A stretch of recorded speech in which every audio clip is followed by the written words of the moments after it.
Hey everybody, it's Cindy here. And last week I talked to you about making your dreams come true in the year 2018. And today I want to talk to you about creating your ideal life. So it's kind of a continuation of that. And so I want to look at this from several different perspectives because you may be thinking, well, what's an ideal life, or what would my ideal life look like? And of course, that's going to be different for everybody out there, right? So this is completely up to you to identify what your ideal life would be. And so one of the ways to look at it is how Jack Canfield approaches it. He's the author of the Chicken Soup and Soul books and also the author of the Success Principles.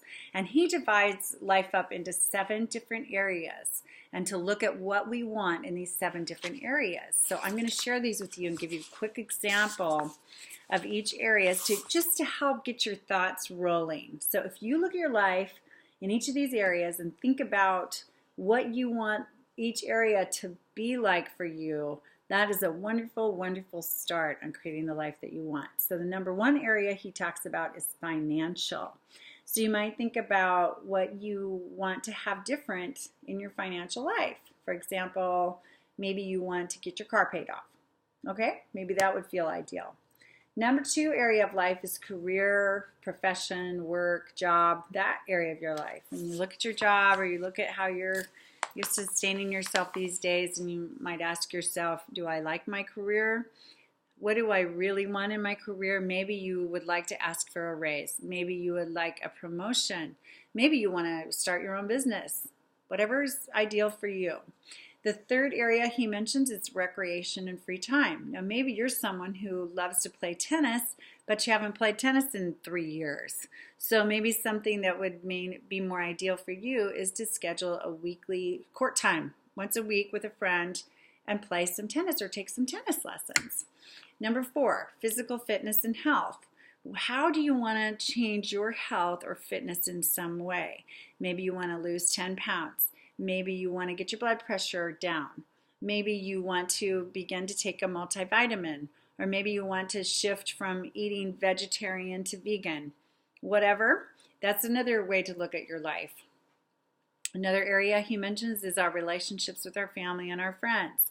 Look at those relationships, especially the 5 relationships that are closest to you, and how those relationships feel. Do they feel healthy? Do they feel fun? Do they feel supportive? And if not, how can you create a more ideal life in the relationships you have? Or is it you need to get some new relationships? Take a look.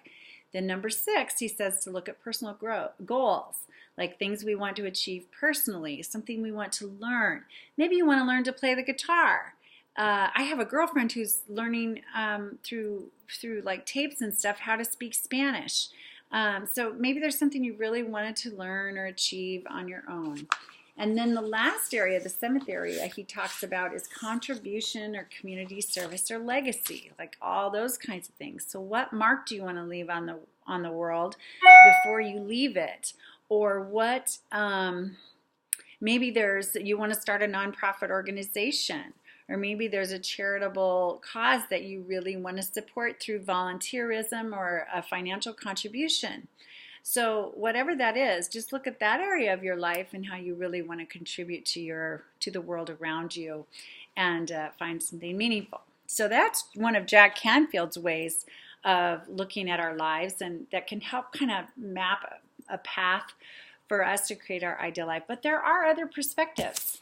The authors Chris and Janet Atwood did a bunch of research and created the Passion Test, which is a book and a test to help us identify our top 5 passions in our lives. So think about the things you love the most, that just get you excited. Maybe it's basketball. Maybe it's animals. Now, and then they say, their research shows that the people that spend time in their daily lives on their 5 top passions are the happiest, healthiest, most successful people out there. So if you're passionate about animals, then I'm hoping you're raising animals. Maybe you're a farmer, or maybe you work with animals. Maybe you help take care of animals in a zoo, or you run a humane society, or maybe you just have a whole lot of pets. But I'm hoping in your daily life, animals are a big part of it, because that's what they say, is to follow our passions. When giving choices and opportunities, always choose in favor of your passions, and that will create an ideal life for you. If you're looking for a more religious perspective on creating an ideal life, this Christian pastor named Rick Warren wrote this book several years ago called The Purpose-Driven Life. And again, it leans into the Christian perspective and so forth, but there's much more to it. It's about finding meaning and purpose in your life. And when you can have meaning and purpose in your life, that is ideal. That really will give you so much satisfaction. And so that book can kind of help, especially if you like the Christian perspective or want more of a Christian perspective on looking at your life. Yet another perspective is from Esther and Jerry Hicks. This is one of their books, Ask and It Is Given, Learning to Manifest Your Desires. Manifest means create, make them happen. The things that you want. And what they say is that we are here to live a life based on freedom, growth, and joy. So creating your ideal life from their perspective would be choosing things that bring you joy, choosing a lifestyle that feels like you feel free and that there's room to grow and that you feel good in those particular ways. Another perspective on this whole thing is saying yes to fun, which is the name of a workshop a friend of mine just did this last weekend. Her name is Rhonda Burgess here in Lawrence. And she said, we should always say yes to fun. Fun in our work, fun in our home life, fun in our relationships, fun in our private time. Like that fun is not just meant to be a sideshow in our life, but fun is meant to be our life. Our life's meant to be fun. And so she explored and helped us explore what feels like play in our life, or how we can incorporate more enjoyable, fun, happy, energetic things in our daily life, like all day long and all night long. Not just like fun isn't just something we have on Saturday nights, for example, but instead it's a day in, day out goal to be having fun. So as you're creating your ideal life, you want to ask yourself, what's fun for me? What do I enjoy doing? What brings a lightness to my life and puts a smile on my face and energy in my being, so I feel really, really good throughout the days and so forth. So those are several different ways that you can come around to looking at what would be an ideal life for you and creating that in your mind.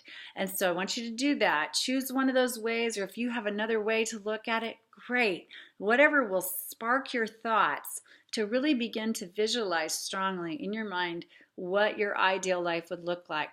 And then if you're someone who likes to write things down or have kind of a visual representation of your ideal life, I would recommend that you draw a circle like a pie plate, like a pie, and start dividing it up into pieces of the pie that represent the amount of time you want to spend in each of the areas of your life that are your focus points. For example, how much rest do you need? Like, do you need 8 hours of sleep a night? Then make a little pie piece in your circle that represents those 8 hours a day. And then how much time do you want to spend or need to spend in your career each day, and carve out those hours in your piece of pie.